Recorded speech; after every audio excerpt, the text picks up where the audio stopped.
Well, it's September the 4th, 2011. I have my 1977 Toyota Corolla, but I also have a 1993 Chevrolet Asrtro van.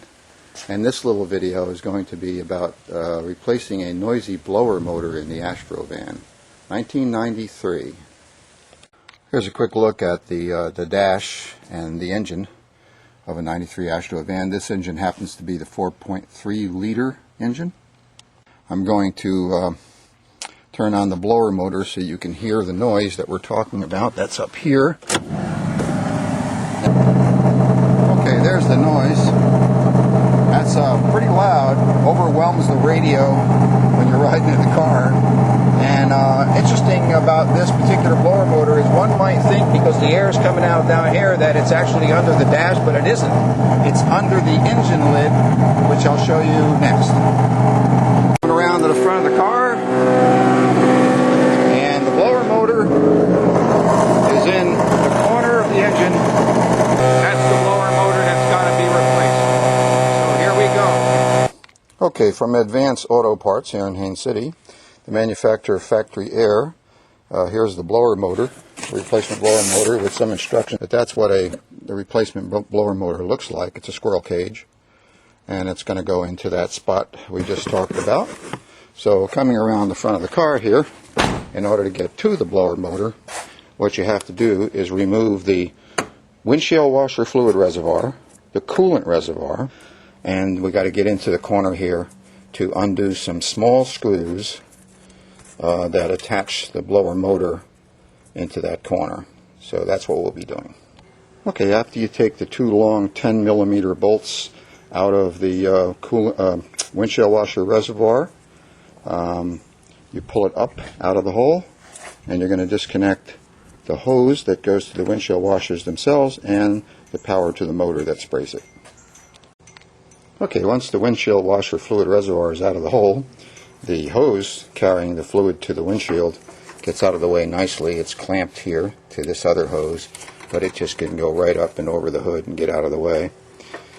And this is the power connector to the motor, the one with the rubber boot on it, and then a ground one right here. And apparently there is a cooling hose on this particular motor, so it'll be interesting to see how that all goes together.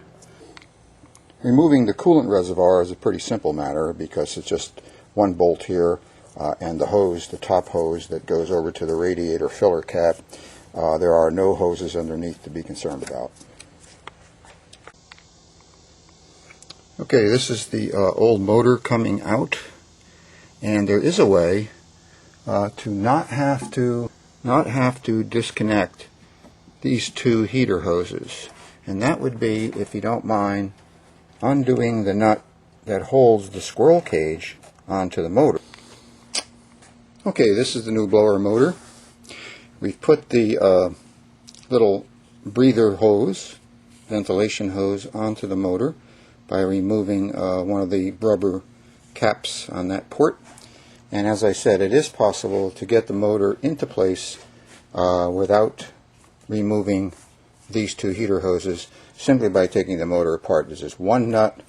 You can take the squirrel cage off. Be careful not to lose the little metal seat inside there. It's a separate piece. I put a little crazy glue on it so it stays put. And then you can simply, without the squirrel cage on it, it is possible to angle the motor down into place and then upend it up here. There's the motor, and then of course it is possible to take the squirrel cage separately, drop it in the hole, and reassemble the motor. So that is really the way to go doing one of these. A lot better to remove one little nut off the squirrel cage than it is to have to undo all these hoses and deal with their heater hoses. You have to deal with the fluid that's in there, you know, the coolant and all that baloney. No need to do that, okay? So now we're ready to reassemble the blower motor. Okay, the new motor is in and all bolted up. And the one thing I noticed was that to get a good ground, this connection down here, this is the hot connection with the purple wire, but the ground connection was a little fussy because they paint over the metal body of the motor itself, and it needs to be scraped clean, and the ground wire needs to be scraped, so there's quite a bit of cleaning to do there to make sure that you do get a good ground. And then I painted it over with some high gloss black paint to protect where I shaved it. And we have a good ground and the motor is working. Okay, that's a done deal, and now the blower is working.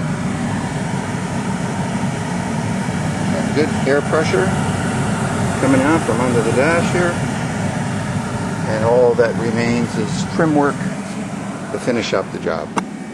193 Chevy van, blower motor working properly. Done deal. Have a good day.